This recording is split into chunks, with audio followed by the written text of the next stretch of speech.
For all of history, West Virginians have been fighters. From the mine wars that peaked with the Battle of Blair Mountain to the 21st century teacher work stoppages, West Virginia's organized labor is not afraid to fight for the interests of the workers.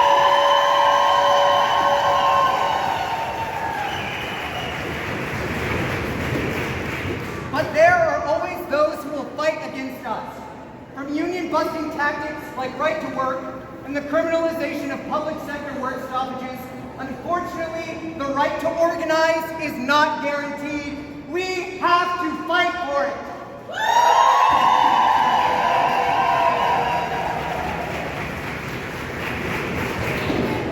Language in the Student Success Act says that public sector work stoppages are illegal, stating, quote, "Public employees in West Virginia have no right, statutory or otherwise, to engage in collective bargaining, mediation, or arbitration, and any work stoppage or strike by public employees is hereby declared to be unlawful."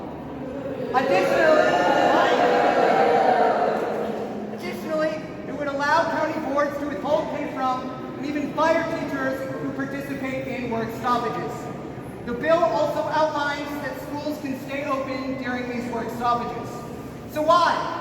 Why has the Senate decided to increase penalties for public employees who participate in work stoppages? Because they're scared.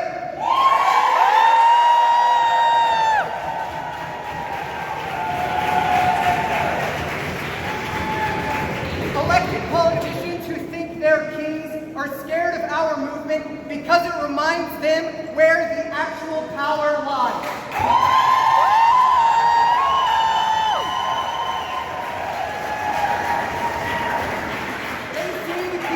That they work for us, and we are not at the mercy of any legislative body.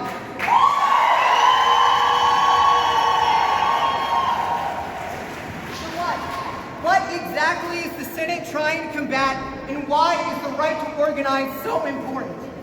First, let me address that the work stoppage is not something to be taken lightly.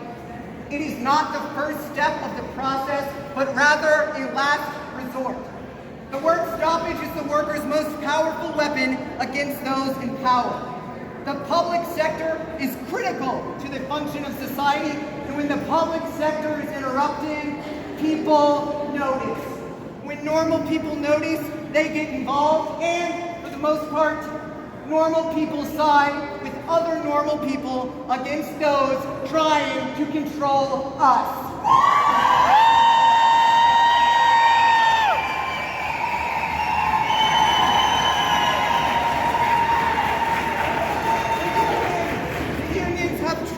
Negotiate fair contracts for public workers, but the legislature seems uninterested in meeting our needs. The work stoppage is a temporary collective display of power in a system where individually teachers don't have much power. School workers tried negotiations, they did not listen. This is not the first time that the government has tried to limit the bargaining rights of private citizens, but these measures will be ineffective. They can try to stop labor movements, but collective movements of workers will always defeat legislative extremists. Senate leaders are trying to limit our freedom to organize because, let me be clear, a union that cannot strike has no teeth.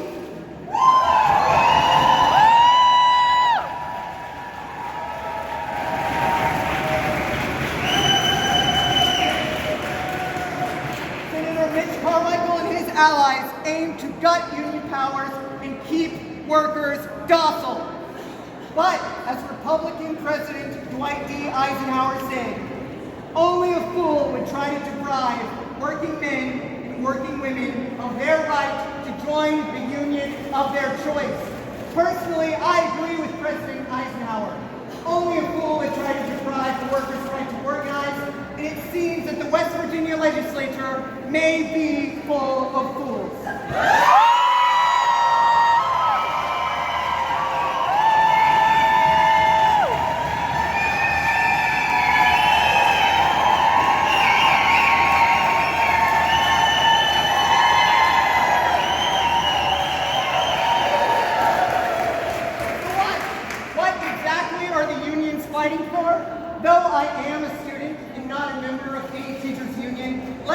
outline some of the most important struggles.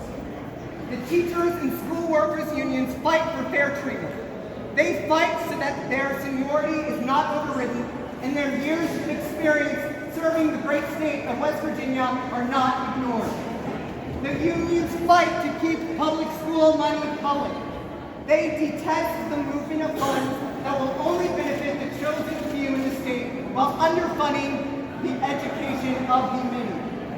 The teachers and school workers do not fight for themselves. They fight for everyday citizens and students of West Virginia against all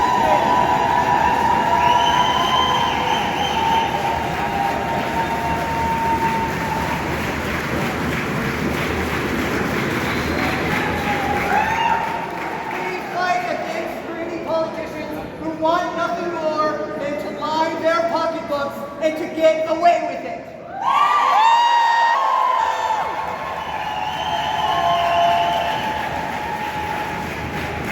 But we are not letting them get away with it.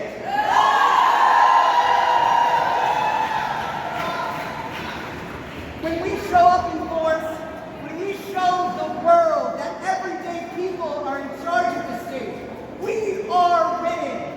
We must stand up to retaliatory anti-union measures. We must stand up to public funding going to privately owned charter schools that turn students into just another commodity to be bought and sold.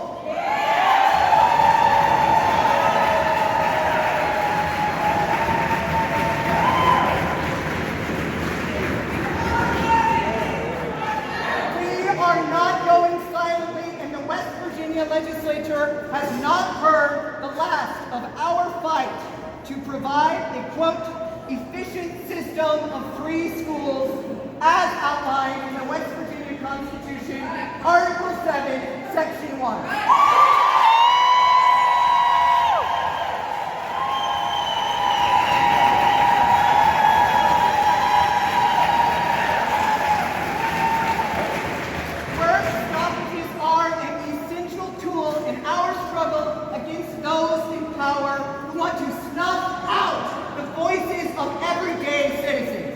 But they work for us, and we will stand in defiance against any law that limits the right to organize or steals money from our public schools to send away to private corporations that turn our children into commodities.